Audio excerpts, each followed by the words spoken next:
こんにちは。今現在は5個目にいるんですよ。あ、5個目じゃない、6個目か。5個目から6個目やっとですよ。ね、やっと着いたの。でも、みんななんとか無事ですよ。ティータスーさんもティータジジも見て、ちょっと見させて。ほら、元気ですよ。どんな気分？どんな気分？難しい。難しい。苦しい？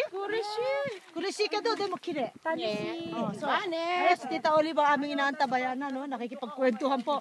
At kung saan natatanong niyo po ang kalagitnaan ng Shizuoka-ken at saka po sa banda dito, Yamanashi-ken, dito ang Shizuoka-ken.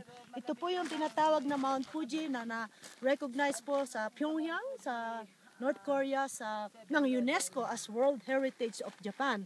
Na kung saan po ito next year mag-uumpisa nang magpabayad sila, singin ang donation, kada lahat ng tao per person ay papanik dito. At ngayon po mapalad kami dahil 14 kaming nakarating dito sama-sama.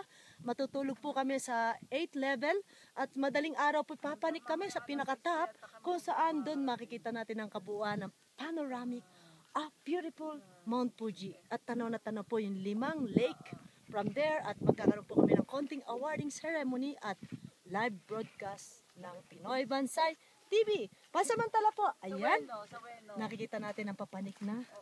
Alam na alam natin ang pakiramdam dahil sa Kurushi din sila. Ang hirap pong huminga dahil kakaunti ang hangin dito. Kaya nagdala po kami ng oxygen, of course bread para may power, no? At kasama ko ang aking makeup artist, Tita Susan. At si Tita Olive, ayan, genki. Ay, Gakrosan des, gambate. Ah, kakuy ne. Kunto no boken ka ne. Konnichiwa. Gambate kudasai ne.